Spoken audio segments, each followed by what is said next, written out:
Every day I wake up in this fucking country and I realize the only way to fix it is to burn this bitch to the ground. I have no confidence in politicians, elections. It's all an illusion of something better that never is gonna come. We are slaves to a system that fucking hates us and despises us. This is the book of Ecclesiastes, chapter 1, verse 18. In the KJV, it says, "For much wisdom is much grief, and he that increases knowledge increases sorrow." So the more you know, the more you tend to feel the vibration of the earth. You know, you tend to feel the economic troubles, you know, the sufferings from our people. When you know too much and you be aware of what's going on, like they say when you be woke, you know, you feel an amount of sorrow. Like you feel like, damn, like all this shit that's going on around the world, I wish things could be different. I wish I could see the world in a more positive way.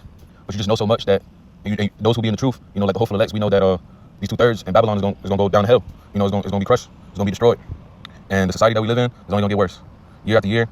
You know, it's not gonna get any better. People are waiting for things to get better, and things aren't gonna get better because, you know, as far as for the U.S. citizens and really around the whole globe, I'll say, because, you know, with prophecy and MLTB, the mark of the beast, all these things that are yet to come, you know, it'll put you in a mindset like, damn, what am I living for? What am I waking up every day to, you know, if I know that at the end of all this it's all gonna go down to the drain. But that's only if you have a worldly mindset. If you have a worldly mindset, you know, and you got things that you want to chase after, that's a part of this world, you'll feel that way, you know.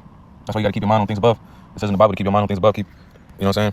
Think about Yahweh Hashem Yahushua, right? Set your affection on things above, as it says in Colossians, the book of Colossians, chapter 3, and verse 2. Set your affection on things above, not on things on the earth. It's up to you to keep yourself in a positive mindset and keep yourself in the spirit, and the Holy Spirit, the Rakakadash, through Yahweh Hashem Yahushua, right? Surely oppression makes a wise man mad, and the gift destroys the heart. So, you know, oppression, when you're in captivity, and you know you're in captivity, and you know you mentally being enslaved, you know what I'm saying? Like you mentally being enslaved by your boss. You know, you gotta come to your 9 to 5 and work for someone else. You gotta pay bills, you gotta pay for everything, you gotta pay for light, you gotta pay for groceries, you gotta pay for the rent where you live at. You gotta pay for your car, you gotta pay for gas, you gotta pay for everything. You know? It feels like there's no way out. And that's why I say, like, the more you be aware of shit, the more you tend to feel this type of way. You tend to feel sorrow. But you gotta keep your mind on your Yahweh Hashem Yahushua. You know, you gotta endure, you gotta go through it. Sister chapter 2, verse 1. If you come to serve the Lord, prepare thyself for temptation. You know what I'm saying? You know, you gotta snap out of it and tell yourself, like, hey, my real treasures are in heaven. I just gotta keep the faith, keep enduring, keep fighting a good fight, walk down this narrow path and trust in the Lord, Yahweh Hashem Yahushua, that He's gonna make your path straight. And not worry about anything else around you in your life. You know what I'm saying? Don't stress out about the world problems, you know?